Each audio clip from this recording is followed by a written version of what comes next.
To, čo sa mu stane, sa stáva každodenne v kanceláriách a domácnostiach všade na svete.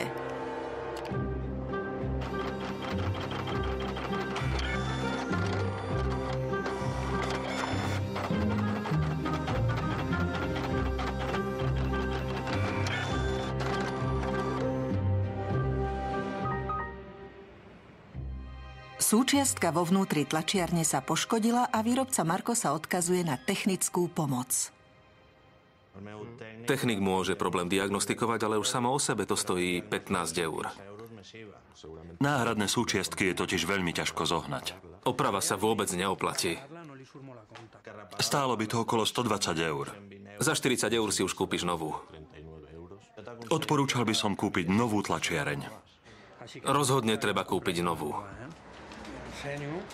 Nie je náhoda, že všetci obchodníci odporúčajú kúpiť si novú tlačiareň.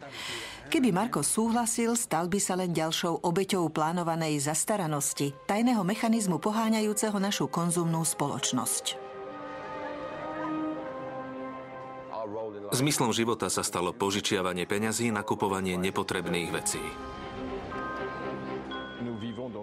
Žijeme v spoločnosti ovládanej ekonomikou rastu. Lenže zmyslom tohto rastu nie je uspokojenie potrieb, ale ešte väčší rast. Ale ľudia nebudú ústavične nakupovať. Ekonomika neporastie. Plánované zastarávanie. Nutkavá túžba konzumenta vlastniť najnovšie veci ešte o niečo skôr, ako je vôbec potrebné. Vo filme si ukážeme, ako plánované zastarávanie ovláda naše životy už od 20. rokov 20. storočia, keď začali výrobcovia skracovať životnosť výrobkov len preto, aby zvýšili dopyt spotrebiteľov. Jednoducho skrátime životnosť produktov na 1000 hodín a hotovo. Ukážeme si, ako si návrhári a technici osvojili a prispôsobili nové hodnoty a ciele. Na rysovacích doskách sa začali navrhovať menej kvalitné veci. Tie veci si načasovali tak, že sú už zastarané už vtedy, keď za ne zaplatíš. Použi a odhoď. Ale nová generácia spotrebiteľov začala výrobcov spochybňovať. Dá sa vytvoriť životaschopná ekonomika, v ktorej by plánované zastarávanie neničilo životné prostredie? Budúce pokolenia nám nikdy neodpustia a určite sa dozvedia o životnom štýle vyspelých krajín založenom na plytvaní. Slovenská televízia uvádza dokumentárny film Žiarovková konšpirácia. Zamlčaný príbeh plánovaného zastarávania. Vítajte v Livermore v Kalifornii, na mieste, kde sa zrodila prvá žiarovka sveta. Volám sa Lynn Owens a vediem komisiu pre žiarovky. V roku 1972 sme zistili, že žiarovka, ktorá visela v požiarnej stanici, nebola hociaká žiarovka.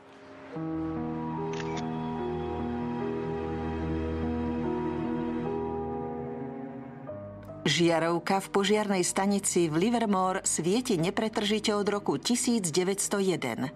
Je len príznačné a ironické, že už prežila aj 2 webové kamery.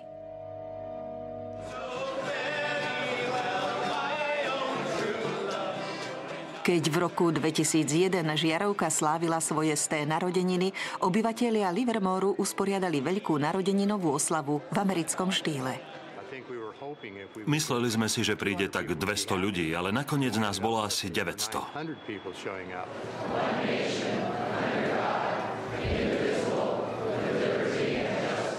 Asi by vám nenapadlo želať všetko najlepšie k narodeninám práve žiarovke. Ale naozaj sa to stalo.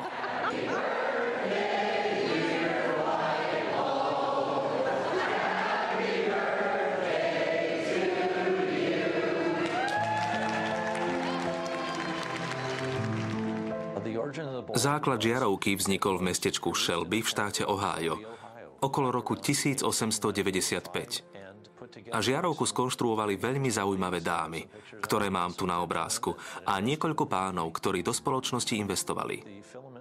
Vlákno vymyslel Adolf Chaillet a vymyslel ho tak, aby vydržalo.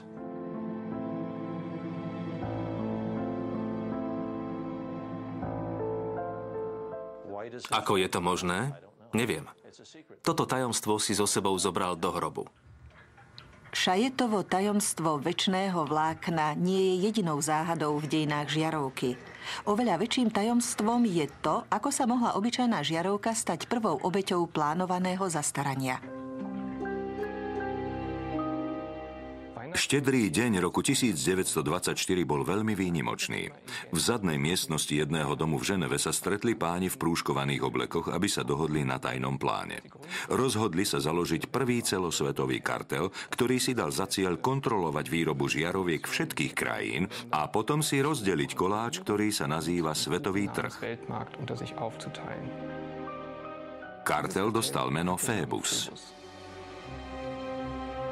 Phoebus zahŕňal hlavných výrobcov žiaroviek v Európe a Spojených štátoch amerických a dokonca aj v kolóniách v Ázii či Afrike. Hlavnými cieľmi bola výmena patentov, kontrola výroby, no predovšetkým spotrebiteľov. Pre firmy je lepšie, keď spotrebiteľ žiarovky nakupuje pravidelne. Čím sú žiarovky kvalitnejšie a čím dlhšie svietia, tým väčšia je ekonomická strata a nevýhoda. Spočiatku sa výrobcovia usilovali zaručiť čo najdlhšiu životnosť žiaroviek. 21. októbra 1871 vyústili viaceré experimenty do výroby malej žiarovky s ohromnou výdržou. Jej vlákno vykazovalo veľkú stabilitu. Prvá žiarovka Thomasa Edisona v predaji od roku 1881 mala životnosť 1500 hodín. Do založenia kartelu Phoebus v roku 1924 výrobcovia hrdo propagovali životnosť až 2500 hodín a zdôrazňovali práve trvácnosť svojich výrobkov. A tak si vo Phoebuse povedali, prečo jednoducho neznížiť životnosť jednotlivých žiaroviek len na 1000 hodín.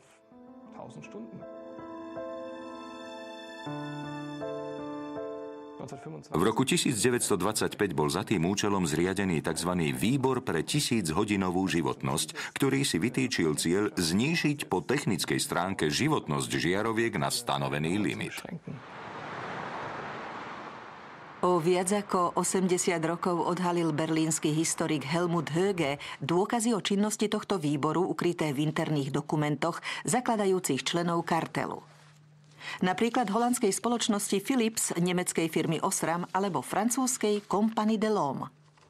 V tomto dokumente kartelu sa uvádza: priemerná životnosť lámp verejného osvetlenia nesmie byť zaručená, použitá alebo ponúknutá v inej hodnote, ako je životnosť 1000 hodín. Pod nátlakom kartelu začali členovia spoločnosti pracovať na návrhoch menej odolnej žiarovky, ktorá by vyhovovala novému pravidlu 1000 hodín.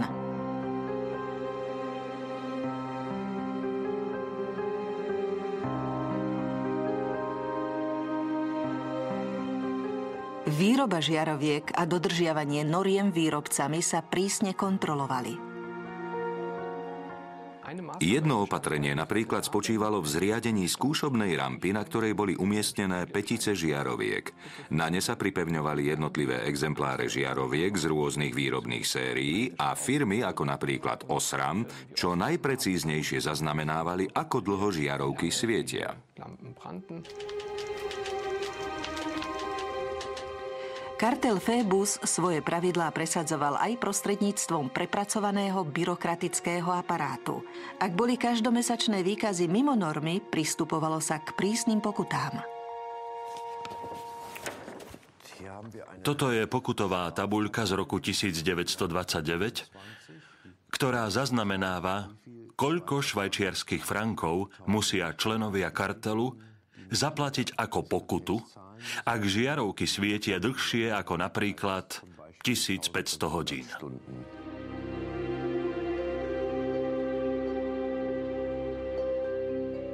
Ako sa postupne presadzovalo úmyselné zastarávanie, životnosť produktov sa znižovala. Len za 2 roky prudko klesla z 2500 na 1500 hodín. Do roku 1940 sa kartelu podarilo naplniť svoj cieľ. Štandardnou dobou životnosti žiaroviek sa stalo 1000 hodín. V roku 1932 to musela byť veľmi lákavá vízia. V tom čase sa ešte vôbec nehovorilo o niečom, ako je trvalá udržateľnosť. Planéta sa vnímala len ako nevyčerpateľný zdroj prírodných surovín, ktoré treba využívať výlučne v prospech hromadenia bohatstva. Iróniou osudu bola žiarovka vždy symbolom nových myšlienok a inovácií. A preto sa stala jedným z najstarších a najlepších príkladov plánovaného zastarávania. V nadchádzajúcich 10 ročiach vynálezcovia patentovali desiatky nových žiaroviek. Jedna dokonca svietila až 100 000 hodín, no žiadna z nich sa nedostala na trh.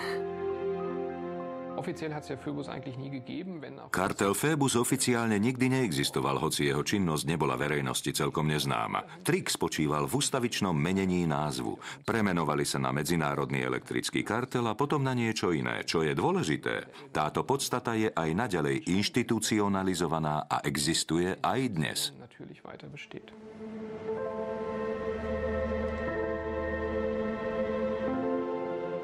V Barcelone sa Marcos rozhodol neposlúchnuť rady obchodníkov kúpiť si novú tlačiareň. Chcel si ju opraviť na vlastnú päsť a na internete našiel človeka, ktorý dokázal presne určiť technickú chybu.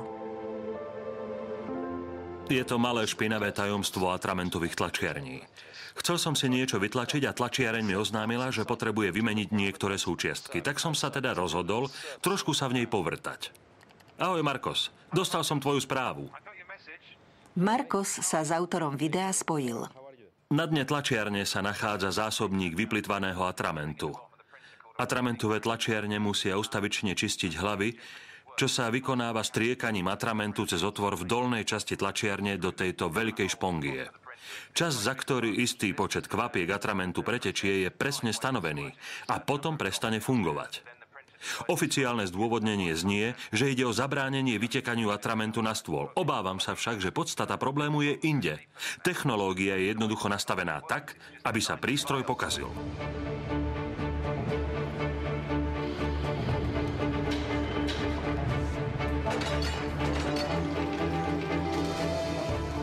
Plánované zastaranie sa objavilo paralelne s masovou výrobou vytváraním spoločnosti konzumu.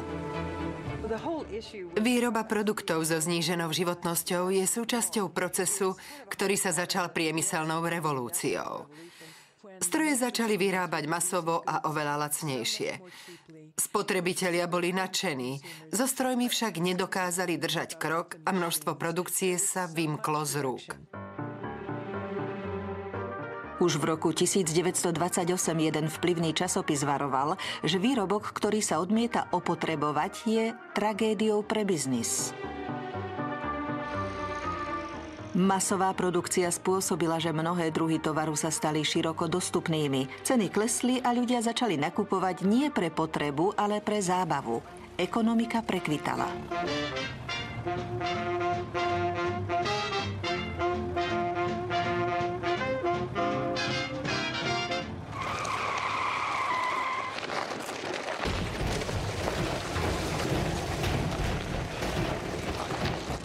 V roku 1929 utržil konzumný svet prvý šok, keď zrútenie burzy na Wall Street uvrhlo Spojené štáty americké do hlbokej krízy. Do roku 1933 ostala bez zamestnania štvrtina pracovnej sily. Ľudia si už nežiadali tovar, ale prácu a jedlo.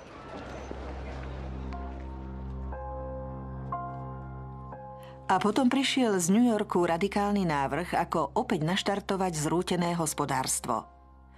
Prominentný burzový maklér Bernard London navrhol ukončiť krízu právnym uzákonením povinnej politiky plánovaného zastarávania. Poprvýkrát sa tento koncept dostal na papier. Podľa Londonovho návrhu bude výrobok funkčný len počas záručnej lehoty a po jej uplynutí sa bude považovať za právne neexistujúci. Spotrebiteľ ho následne odovzdá vládnej organizácii, ktorá ho znehodnotí. Usiloval sa nájsť rovnováhu medzi kapitálom a prácou, tak aby pre nový tovar vždy existoval odbyt. Aby bol stále dopyt po práci a aby z toho zároveň profitoval kapitál. Bernard London veril, že povinným plánovaným zastarávaním sa budú kolieska priemyslu aj naďalej točiť, ľudia budú donekonečna konzumovať a všetci budú mať prácu. Giles Slade prišiel do New Yorku, aby o autorovi myšlienky zistil viac. Chce zistiť, či Bernard London presadzoval plánované zastarávanie len kvôli zisku, alebo či chcel naozaj predovšetkým pomôcť nezamestnaným. Toto je Dorothea Weitznerová. Pamätá si na stretnutie s Bernardom Londonom z rodinnej vychádzky z 30. rokov. Nehovorte mi, ktorý to je, ale je to zaujímavé. Áno, vyzerá naozaj veľmi intelektuálne. Stretli ste sa s ním v roku 1933. Mala som asi 16-17 rokov. Moji rodičia vtedy vlastnili Cadillac veľký ako vzducholoď. Mama šoférovala, otec sedel vedľa nej a pán a pani Londonovci na zadnom sedadle limuzíny. Otec navrhol, aby mi pán London vysvetlil svoju filozofiu. Bol to veľmi zaujímavý človek. V krátkosti mi povedal, že je to jeho návrh, ako zastaviť krízu. Boli sme vtedy v hospodárskom úpadku, dokonca väčšom ako dnes. Bol tou myšlienkou posadnutý podobne, ako dokáže byť maliar bytostne posadnutý svojim umením. V aute mi dokonca vyjavil obavy, že sa bojí, aby sa jeho myšlienka nevnímala ako priveľmi radikálna. Návrh Bernarda Londona napokon ostal bez povšimnutia. Zastarávanie sa ako právny záväzok nikdy neuviedlo do praxe. O 20 rokov neskôr, v 50. rokoch, sa myšlienka objavila znova, ale so zásadnou zmenou. Plánované zastarávanie nemalo byť spotrebiteľovi vnútené, ale sa ním mal nechať dobrovoľne zviesť. Plánované zastarávanie. Nutkavá túžba konzumenta vlastniť najnovšie veci ešte o niečo skôr, ako je vôbec potrebné. My v Amerike. Počuli ste hlas Brooksa Stevensa, apoštola plánovaného zastarávania v povojnovej Amerike. Výstredný priemyselný dizajnér navrhoval čokoľvek od domácich spotrebičov cez autá až k vlakom, vždy s ideou plánovaného zastarávania. V duchu doby vyjadrovali návrhy Brooksa Stevensa rýchlosť a modernitu. Aj dom, v ktorom býval, bol neobvyklý. Toto je dom, ktorý navrhol môj otec a v ktorom som vyrástol. Keď sa na predmestí staval, každý si myslel, že to bude nová autobusová stanica. Ničím sa neponášal na bežné obytné domy. Pri navrhovaní produktu otec vždy myslel najmä na to, aby obsahoval nejaké posolstvo. Neznášal nudné veci, ktoré v spotrebiteľovi nevzbudzujú žiadnu túžbu kúpiť si ich.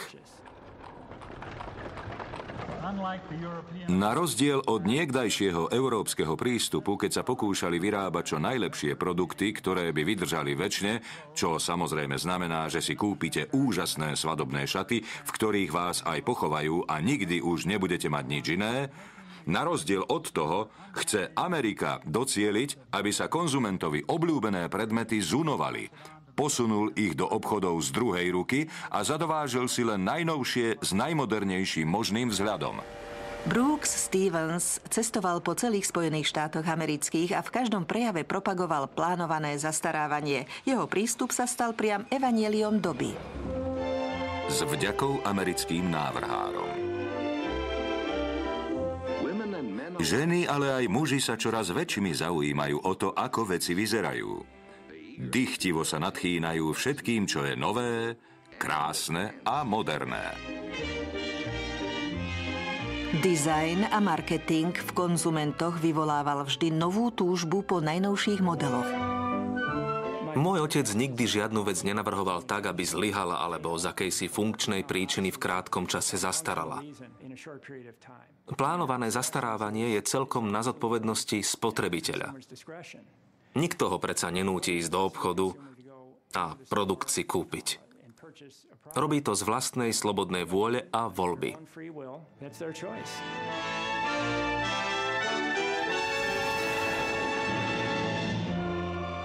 Sloboda a šťastie vďaka neobmedzenej spotrebe.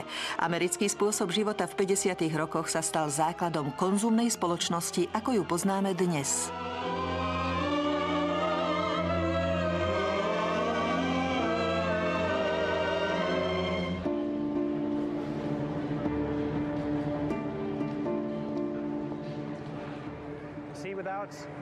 Bez plánovanej zastaranosti by takéto miesta vôbec neexistovali.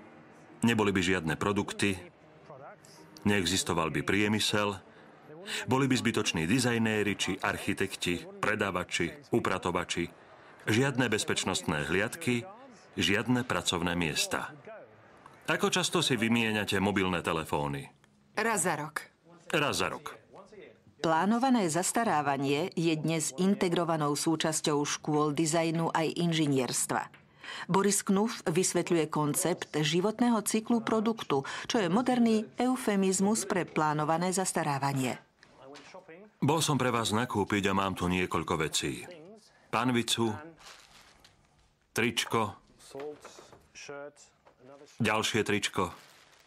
Žiaci sa učia, ako navrhovať produkty pre svet biznisu, ktorý je ovládaný jediným cieľom, častým opakovaným nakupovaním. Nechám veci kolovať a vy mi poviete, po akej dlhej dobe sa podľa vás zničia a aká je ich životnosť. Návrhári musia rozumieť spoločnosti, pre ktorú pracujú. Spoločnosť sa rozhoduje na základe obchodného modelu, ako často si želá produkty a ponuku obnovovať, a táto informácia je návrhárom sprostredkovaná. Predmet musia na základe toho navrhnúť spôsobom, ktorý bude presne zodpovedať obchodnej stratégii klienta. Plánované zastarávanie je základom obrovského ekonomického rastu, ktorý západný svet prežíval od 50. rokov. Od tých čias sa stal rast svätým grálom našej ekonomiky. Žijeme v spoločnosti ovládanej ekonomikou rastu. Lenže zmyslom rastu nie je uspokojenie potrieb, ale ešte väčší rast, nekonečný rast, neobmedzená produkcia. A na zabezpečenie rastu produkcie je potrebné neprestajne zvyšovať jej spotrebu. Serge Latouche je známy kritik ekonomiky rastu a obšírne opísal jej mechanizmy. Tromi základnými nástrojmi sú reklama, plánované zastarávanie a úvery.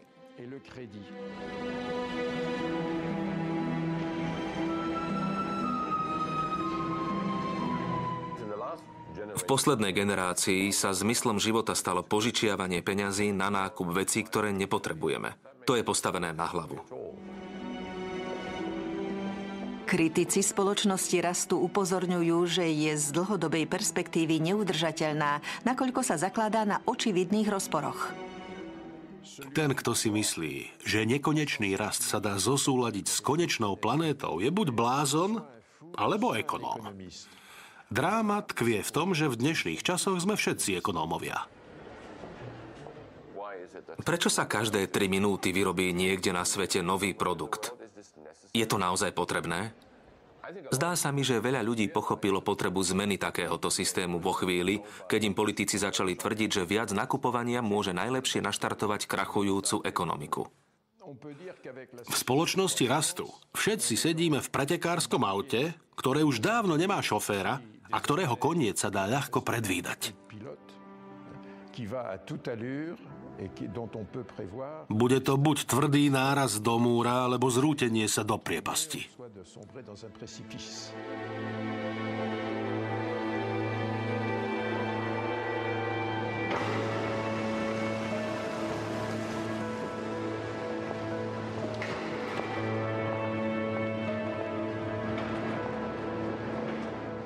Pri podrobnom prezeraní manuálov rôznych tlačiarní si Marcos uvedomil, že ich životnosť je stanovená výrobcami hneď od začiatku.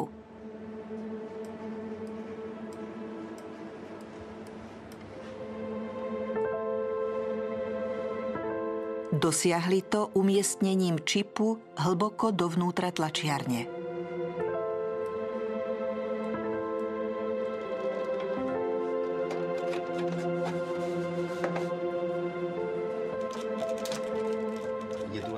Našiel som čip, ktorý zaznamenáva počet vytlačených strán.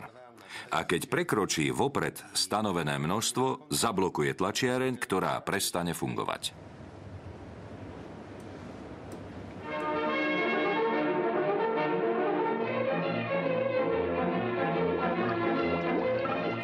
Aké majú inžinieri pocity z vyrábania vecí, ktorých účelom je zlyhať?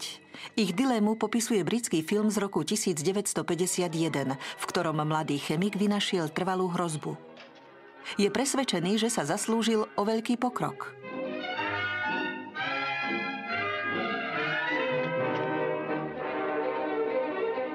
Jeho objav však zďaleka nepoteší každého a čoskoro sa musí dať na útek. Nie len pred majiteľmi továrne, ale aj pred robotníkmi, ktorí sa boja straty zamestnania. Pripomína mi to niečo, čo sa v textilnom priemysle naozaj stalo.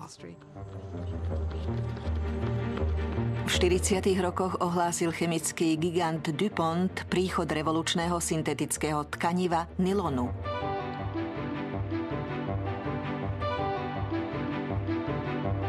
Dievčatá sa išli radosťou z nových trvanlivých pančúch zblázniť.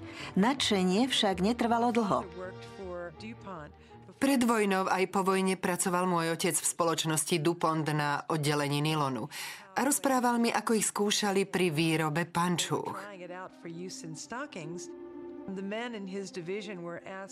Muži mali pančuchy odniesť svojim manželkám či priateľkám, aby ich vyskúšali. Moja mama bola prvými nylonovými pančuchami nadšená, pretože boli naozaj pevné a odolné. Chemici z firmy DuPont mohli byť na svoje výsledky právom pyšní. Odolnosť nylonových pančúch oceňovali dokonca aj muži. Problém však tkvel v tom, že mali dlhú životnosť. Ženy boli nadšené, že sa im na pančuchách nepúšťali očká.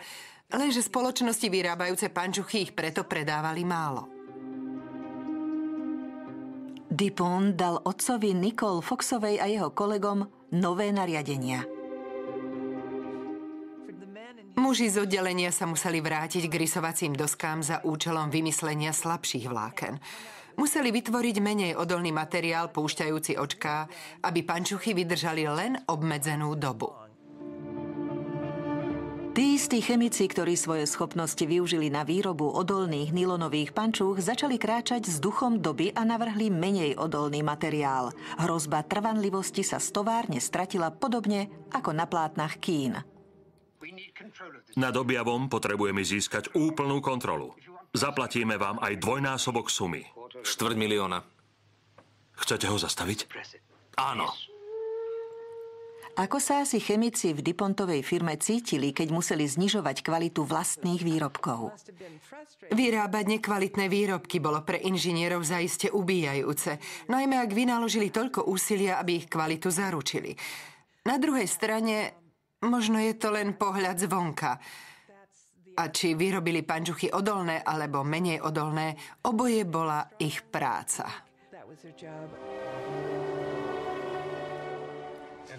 Inžinieri sa ocitli v zložitej etickej dileme. To, že museli čeliť plánovanému zastarávaniu, ich nutilo overovať najzákladnejšie etické zásady.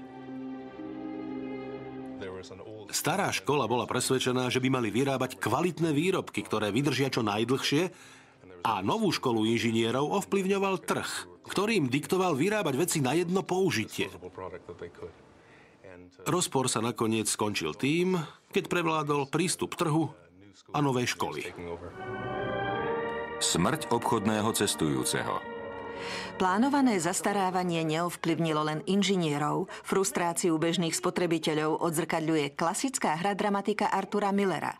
Tak ako jeho Willy Lomax, aj ostatní konzumenti boli odkázaní na bezmocné ponosy. Aspoň raz v živote by som chcel vlastniť niečo, čo sa nepokazí skôr, ako to kúpim. Ten brak ma pripraví o život. Len čo splatím auto, môže ísť do šrotu. Chladnička požiera elektrínu ako maniak. Oni tie veci časujú. Keď ich konečne splatíš, môžeš ich rovno vyraziť. Spotrebitelia zväčša ani netušili, že na druhej strane železnej opony v krajinách východného bloku existovala ekonomika bez plánovaného zastarávania.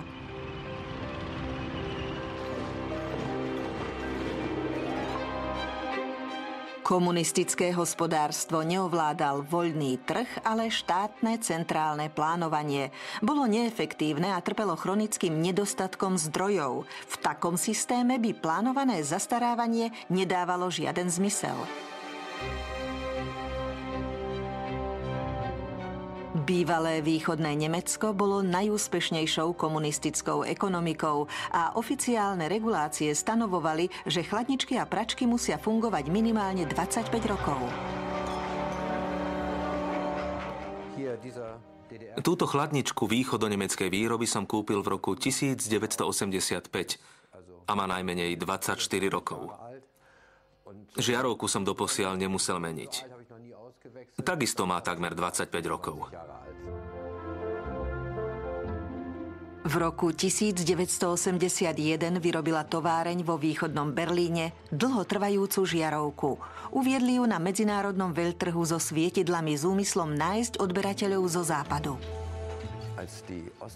Keď východonemecký výrobca v roku 1981 prezentoval dlhotrvajúce žiarovky na veľtrhu v Hanoveri, západní výrobcovia sa nazdávali, že chce ľudí pripraviť o prácu. Ale inžinieri z firmy Narva odpovedali: naopak, pracovné miesta udržiavame práve vďaka tomu, že šetríme zdroje a nemrháme wolframom. Západní odberatelia žiarovku odmietli. V roku 1989 sa zrútil Berlínsky múr. Továreň bola zatvorená a výroba východonemeckej dlhotrvajúcej žiarovky sa zastavila. Dnes sa dá vidieť len na rôznych výstavách a v múzeách.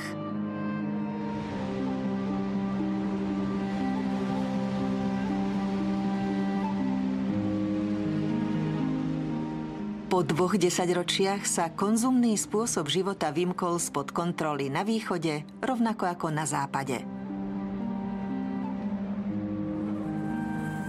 No predsa nastala istá zmena. V ére internetu sa spotrebitelia rozhodli proti plánovanému zastarávaniu vzoprieť. Náš prvý film, ktorý mal ohlasy, bol film o iPodoch. Kúpil som si iPod za 400 či $500 a o 8 mesiacov, možno o rok, v ňom odišla baterka.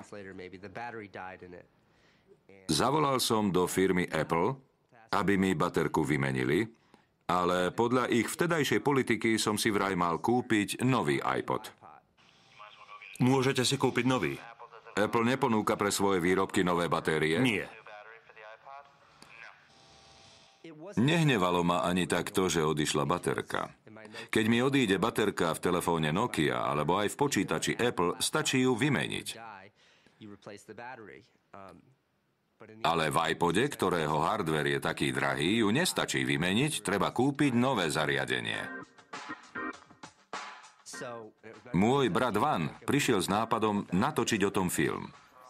Chodili sme po meste a na každý reklamný plagát propagujúci iPod sme nasprejovali nápis: baterka iPodov vydrží len 18 mesiacov a nedá sa vymeniť.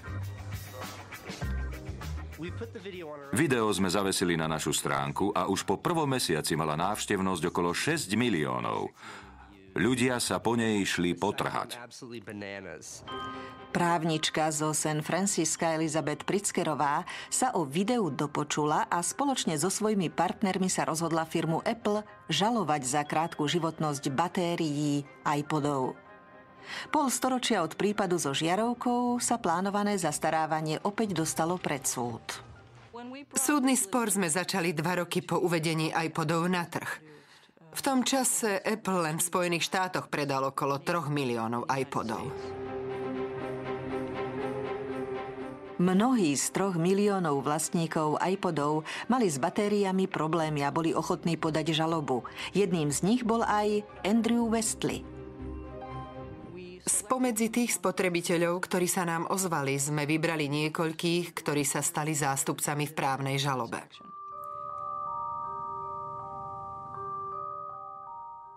Išlo o spôsob právnej žaloby zakotvenej v právnom systéme Spojených štátov, podanú jednou alebo viacerými osobami, ktoré pred súdom vystupujú v mene veľkej skupiny osôb s rovnakým záujmom. Na súde som zastupoval tisícky, možno 10 000 osôb. Prípad sa stal známy ako Westley versus Apple. Keď moji priatelia a rodina zistili, o aký veľký spor ide, nazdávali sa, že sa zo mňa stáva tzv. Radikál, nový zástupca Erin Brockovičovej. V decembri 2003 sa Elizabeth Pritzkerová so žalobou obrátila na súd v okrese San Mateo, len pár ulic od riaditeľstva firmy Apple. Od firmy Apple sme si vyžiadali technické dokumenty týkajúce sa fungovania batérie v iPode. A dozvedeli sme sa veľa podrobností o jej konštrukcii či spôsoboch testovania. Vďaka tomu sme zistili, že konkrétny druh lítiovej batérie v iPodoch Apple bol skutočne navrhnutý tak, aby mal len krátku životnosť. Som presvedčená, že firma Apple úmyselne vyrába iPody podľa politiky plánovaného zastarávania. Po niekoľkých mesiacoch napätia sa obe strany dohodli na zmiery. Firma Apple zriadila službu výmeny batérií a záruku na iPody rozšírila na 2 roky. Žiadateľom bolo poskytnuté odškodné. Osobne ma veľmi znepokojuje najmä to, že Apple sa prezentuje ako mladistvá, progresívna, do budúcna hľadiaca spoločnosť, no pritom nedodržiavala environmentálnu politiku, ktorá by spotrebiteľom umožňovala produkty recyklovať alebo likvidovať adekvátnou cestou. To si skutočne protirečí s ich oficiálnym posolstvom.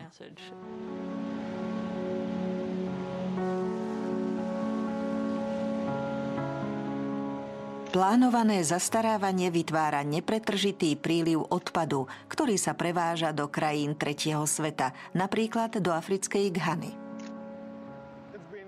Do našej krajiny sa už 8 alebo 9 rokov dovážajú kontajnery s elektronickým odpadom. S vyradenými počítačmi či televízorom, ktoré v rozvinutých krajinách už nikto nechce. Prevážanie elektronického odpadu do krajín tretieho sveta je medzinárodným právom zakázané, ale obchodníci majú na porúdzi jednoduchý trik. Odpad deklarujú ako tovar z druhej ruky. Viac ako 80% elektronického odpadu privážaného do Ghany sa vôbec nedá použiť a náklady kontajnerov sa povaľujú na skládkach po celej krajine. Sme na vychýrenom smetisku na predmestí Abgobloši ghanského hlavného mesta Accra. V minulosti tu v meandroch pretekala krásna rieka Odav, vždy plná rýb. Nedaleko odtiaľto sme chodili do školy. Na týchto miestach sme hrávali futbal. Sedávali na brehoch rieky, rybári nás vozili na vyhliadky po kraji. Ale to je všetko preč. Som z toho nesmierne smutný a veľmi nahnevaný.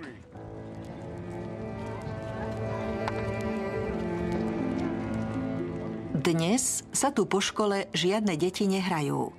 Namiesto toho na smetisko prichádzajú deti z chudobných rodín hľadať zvyšky kovov. Spaľujú plastický povrch drôtov z vyradených počítačov, aby zachránili kovové káble.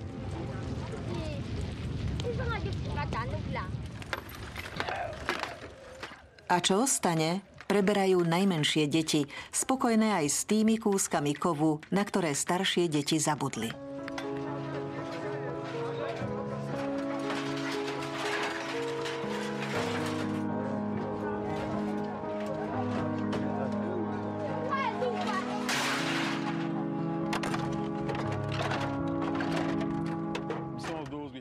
Ľudia z lodných zásielok tvrdia, my len chceme vyrovnať technologické rozdiely medzi Európou a Severnou Amerikou a medzi Ghanou a zvyškom Afriky.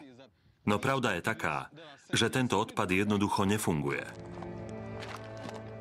Elektronický odpad nemá zmysel, ak sa s ním nedá nič robiť. Najmä, ak ste ho sám nevyrobili a vaša krajina sa zneužíva ako smetisko sveta.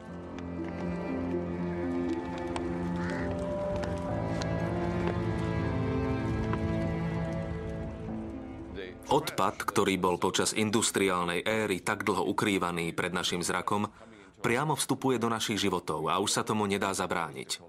Hospodárstvo založené na plytvaní je na konci s dychom. Odpad už niet kam presunúť. Postupne sme si uvedomili, že naša planéta to nemôže znášať do nekonečna. Naše prírodné a energetické zdroje nie sú nevyčerpateľné. Budúce pokolenia nám nikdy neodpustia a určite sa dozvedia o životnom štýle vyspelých krajín založenom na plytvaní.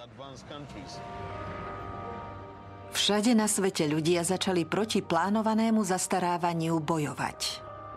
Mike Anane začal tam, kde sú koneční adresáti. Podstatné je mať dostatok informácií. Tu skladujem elektronický odpad označený štítkami výrobcu. Napríklad tu sa uvádza AMU centrum v západnom Sielande. Je to v Dánsku. Toto pochádza z Nemecka. Len nám to sem vysypali. Westminster College. A tu je Apple. Spoločnosť, ktorá sa všade prezentuje tak náramne ekologicky. A pritom nám sem vyváža svoj odpad. Vytvoril som si databázu so štítkami, kontaktnými adresami a telefónnymi číslami spoločností, z ktorých pochádza elektronický odpad vyvážaný na skládky v Ghane. Zo zbierané informácie Mike zamýšľa predostrieť ako dôkazy v súdnom procese. Musíme konať. Zodpovední musia byť za vyvážanie odpadu do Ghany potrestaní.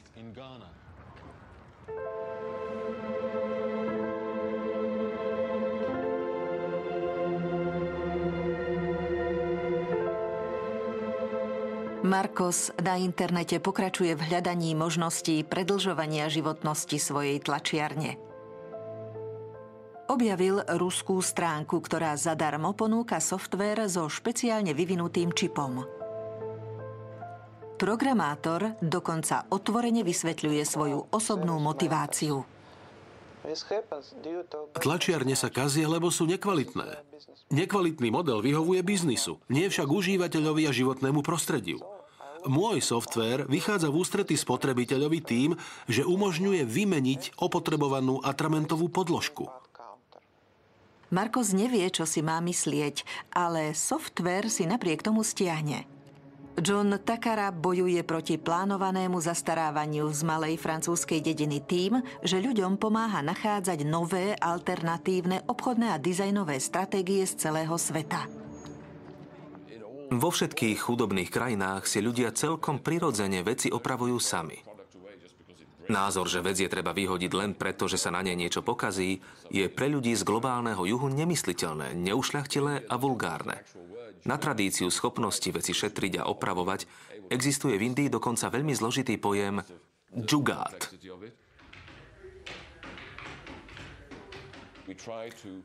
Vyhľadávame ľudí, ktorí sa na projektoch podieľajú aktívne, nielen abstraktne rozprávajú o tom, ako je všetko zlé a čo by sa malo zmeniť.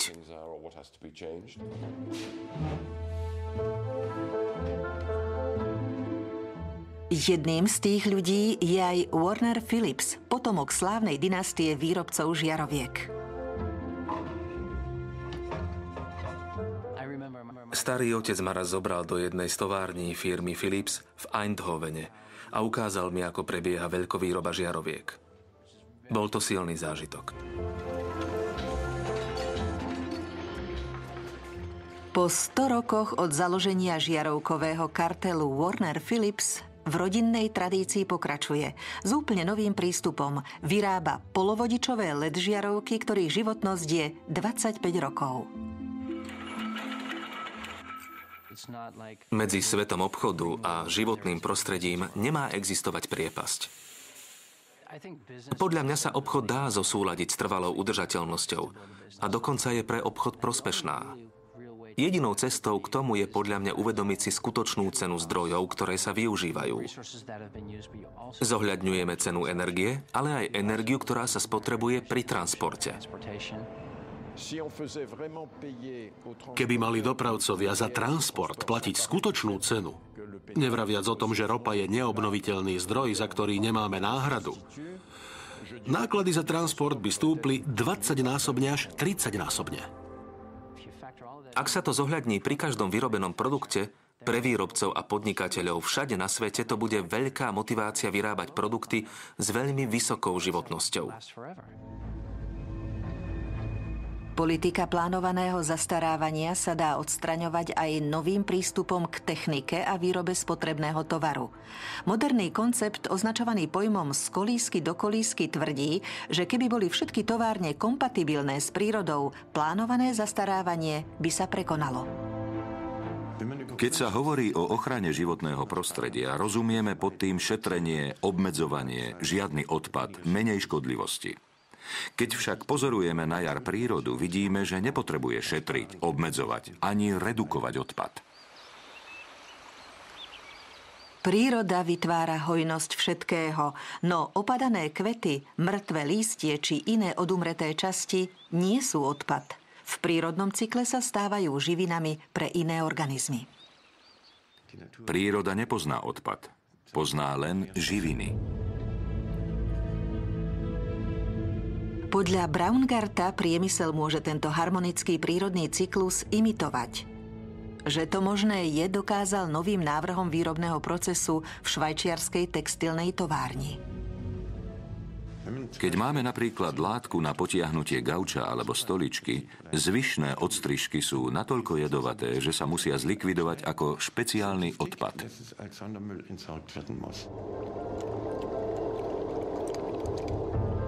Michael Braungart zistil, že v továrni sa bežne používali stovky vysokotoxických farbív a chemikálií. Pre výrobu v novej továrni obmedzil spolu so svojím tímom tento zoznam na 36 biologicky odbúrateľných látok. Sústredíme sa na látky, ktoré sú také neškodné, že by sa dali nakrájať a zjesť. Pre spaľovne odpadu je odstránenie každého výrobku s krátkou životnosťou problém. Ak však spoločnosť vytvára výživné látky, produkt s krátkou životnosťou predstavuje možnosť vyrobiť z neho niečo nové. Radikálnejší kritici plánovaného zastarávania ale tvrdia, že len reforma produkcie nestačí. Podľa nich treba celkom zmeniť ekonomický systém a náš rebríček hodnôt. Ide o skutočnú kultúrnu revolúciu. Zmenu doterajšej paradigmy, zmenu myslenia. Tá revolúcia sa nazýva odmietnutie ekonomiky rastu.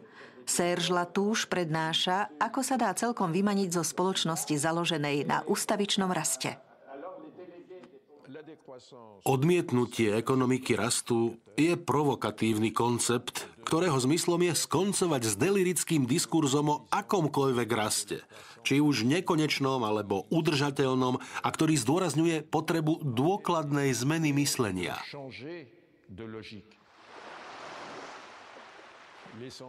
Podstata odmietnutia ekonomiky rastu sa dá vystihnúť slovesom znižovať. Znižovať vplyv na prírodu, znižovať plytvanie, nadprodukciu, nadmernú spotrebu. Znižovaním spotreby, znižovaním produkcie sa vytvára voľný čas, vďaka ktorému sa dajú rozvíjať iné formy bohatstva. Ich výhodou je, že spotrebou sa nevyčerpávajú, podobne ako priateľstvo alebo poznanie. Naša spoločnosť chorobne lipne na veciach. Dávajú nám pocit sebavedomia a identity. Čiastočne je to v dôsledku zániku javov, ktoré v nás identitu vytvárali pôvodne. Napríklad prináležitosť k istej komunite, vzťah k pôde a iné sociálne väzby, ktoré konzumný spôsob života vytlačil. Keby šťastie záviselo od úrovne spotreby, mali by sme byť úplne šťastní. Spotrebujeme totiž 26-násobne viac ako v dobe Karla Marxa. A všetky prieskumy verejnej mienky ukazujú, že ľudia napriek tomu nie sú 26-násobne šťastnejší. Šťastie sa vždy dá merať len subjektívne. Kritici odmietania rastu sa obávajú, že to zničí moderné hospodárstvo a uvrhne nás to kamsi do doby kamennej. Návrat k udržateľnej spoločnosti, ktorej ekologická forma nepresahuje možnosti planéty, neznamená návrat do doby kamennej. V krajine ako je Francúzsko to znamená návrat do 60. rokov 20. storočia, čo skutočne nebola žiadna doba kamenná. Spoločnosť odmietajúca ekonomiku rastu uskutočňuje Gandhiho myšlienku, podľa ktorej je svet dostatočne veľký na to, aby uspokojil potreby všetkých, no vždy bude priveľmi malý na to, aby mohol uspokojiť nenásytnosť nemnohých.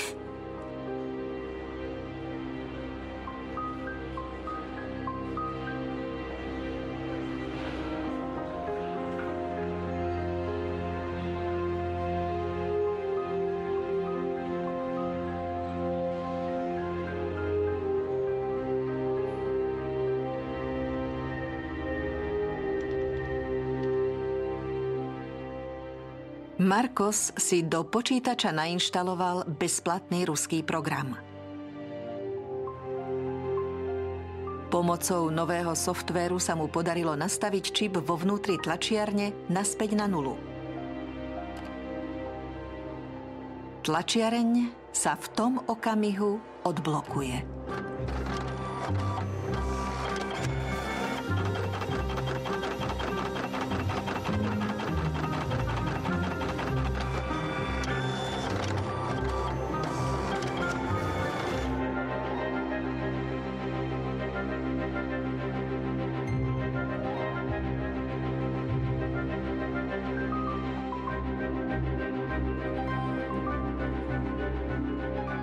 Na slovenskom znení spolupracovali Peter Rúfus, Jana Bárdošová, Peter Kolárik, Jan Tréger, Ľubica Očková, Martin Vitek, Peter Heriban, Hanna Sokolíková, Silvia Rupeltová, Ružena Zindlerová, William Tokár a Ivan Paldia.